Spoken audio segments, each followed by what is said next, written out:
सुप्रभात छात्रों। आज हम कक्षा द्वादश में विषय अर्थशास्त्र के अंदर जो व्यष्टि अर्थशास्त्र हमारी पुस्तक है उसमें हमारा अध्याय है मांग एवं मांग का नियम। इसमें हमने कल मांग में संकुचन एवं मांग में विस्तार पढ़ा, उसका अगला रूप है मांग में वृद्धि एवं मांग में कमी। ये दो टॉपिक आज हमारे सामने हैं। इन दो टॉपिकों पे हम चर्चा करेंगे। सबसे पहले बात आती है कि मांग में वृद्धि किसे कहते हैं। मांग में वृद्धि तो यहाँ पर हम क्या कहते हैं, जब अन्य जो अतिरिक्त जब क्या होता है कीमत है, जो कीमत है उस कीमत के अलावा जो है अन्य जो निर्धारक तत्व हैं उन निर्धारक तत्वों में परिवर्तन होने के कारण, ठीक है, कीमत के अलावा, कीमत की बात नहीं हो रही, कीमत क्या है सेम है, कीमत के अतिरिक्त अन्य जो है कारण है, किस चीज के कारण, निर्धारक तत्व है, निर्धारक तत्वों के परिवर्तन के कारण वस्तु की मांग बढ़ जाती है, अर्थात वस्तु की मांग में वृद्धि होती है तो क्या कहलाता है, मांग में वृद्धि। समझ में आ रही है क्या कहलाता है, मांग में वृद्धि कहलाता है। ऐसे कौन से कारण हैं जो निर्धारक तत्व हैं, ऐसे कौन से कारण हैं जिनके कारण जो है मांग में वृद्धि होती है, अर्थात मांग में वृद्धि के कारण। अगला हमारा आ जाएगा मांग में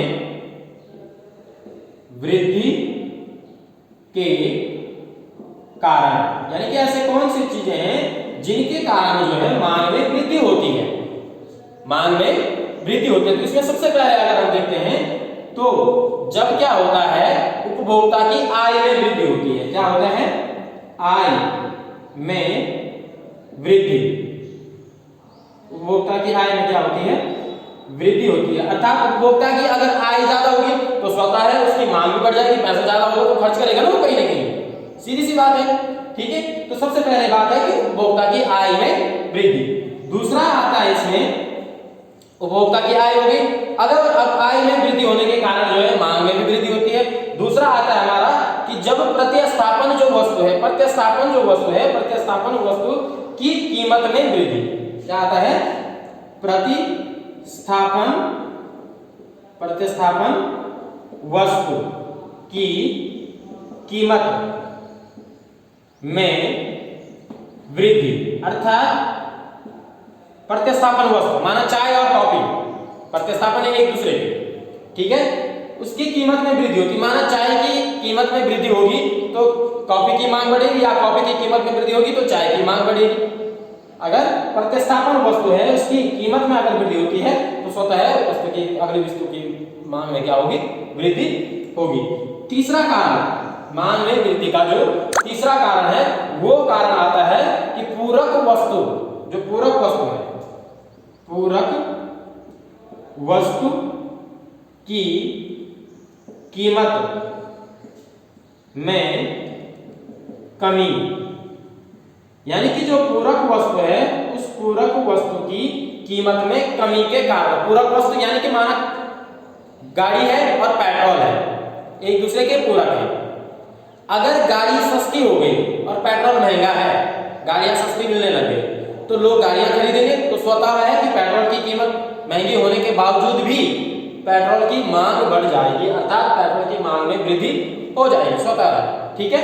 तो ये तीसरा कारण है कि पूरक वस्तु की कीमत में अगर कमी आएगी तो वस्तु की मांग में क्या हो जाएगा, वृद्धि हो जाती है। चौथा, जब उपभोक्ता की फैशन, रुचि, यानी कि जो उपभोक्ता का फैशन है, उसकी जो रुचि है, उसमें परिवर्तन से जो है वस्तु में क्या फर्क पड़ेगा, यानी कि जो फैशन है, जब फैशन या ऋतु में परिवर्तन के फलस्वरूप उपभोक्ता की रुचि या प्राथमिकता में कोई परिवर्तन आता है तो उससे भी क्या होता है, मांग में वृद्धि हो जाती है, ठीक है। जो नई नई फैशन चल रही है में परिवर्तन निकलेंगे, ठीक है। अगला आता है हमारा इसमें पांचवा, और वो आता है इसमें क्रेताओं की संख्या में वृद्धि, क्रेताओं की संख्या में वृद्धि, अर्थात जो क्रेता हैं उन क्रेताओं की संख्या में वृद्धि होने पर, खरीदार है जो, ठीक है, उनकी संख्या में वृद्धि होने से भी क्या है, मांग में स्वतः वृद्धि हो जाती है। ठीक, भविष्य में वस्तु की कीमत बढ़ने की संभावना। छठवां है इसमें, भविष्य में वस्तु की कीमत बढ़ने की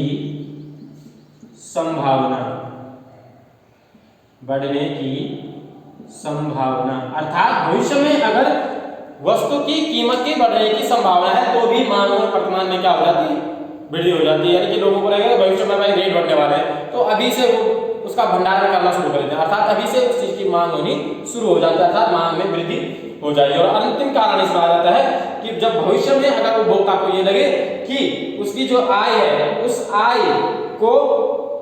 बढ़ने की जो है संभावना है, जब भविष्य में उपभोक्ता की जो आय है उसकी बढ़ने की संभावना आ जाती है, तब भी उसे ये लगता है कि भविष्य में मेरी आय और आ जाएगी, तो क्यों ना मैं अभी जो मेरे पास है इसको मैं इन्वेस्ट कर लूं, तो भी क्या है मांग में वृद्धि हो जाती है। तो सातवां आ जाएगा, भविष्य में उपभोक्ता की आय में वृद्धि। ठीक है, अब बात आती है वस्तु की मांग में कमी। ये तो थी वस्तु की मांग में वृद्धि, अब आ गया मांग में कमी। यानी कि मांग में कमी किसे कहेंगे और मांग में वृद्धि को हम फिर से एक बार बता रहा हूं कि जब कीमत के अतिरिक्त, देखो दोनों में, जब कीमत के अतिरिक्त अन्य निर्धारक तत्वों में परिवर्तन होने के कारण, ये यहां से यहां तक क्या है सेम है, वहां पर आ जाता है कि वस्तु की मांग घट जाती है,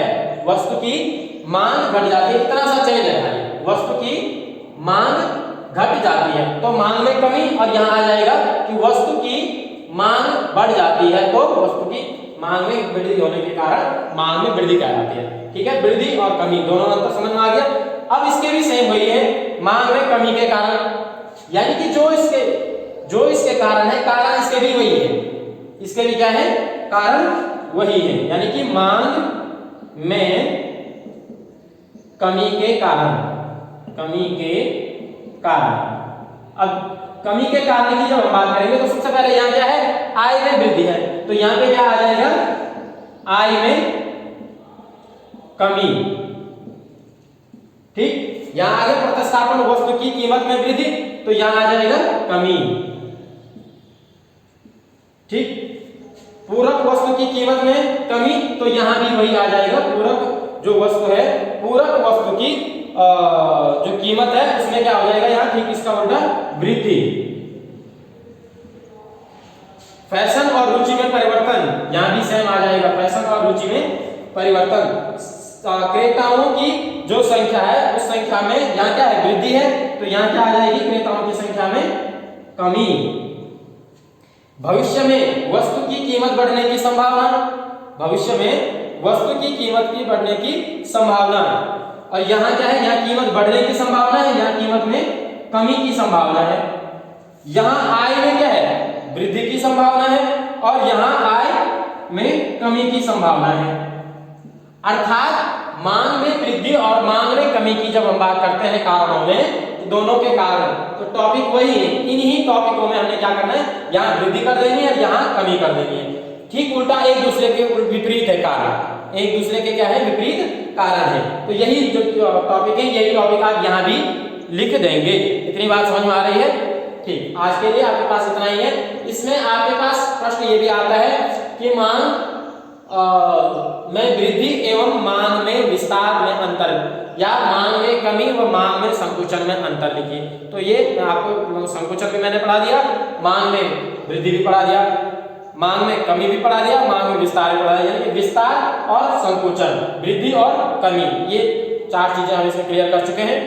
ये सारे आपने सुंदर लेख में लिखने और याद करने। धन्यवाद।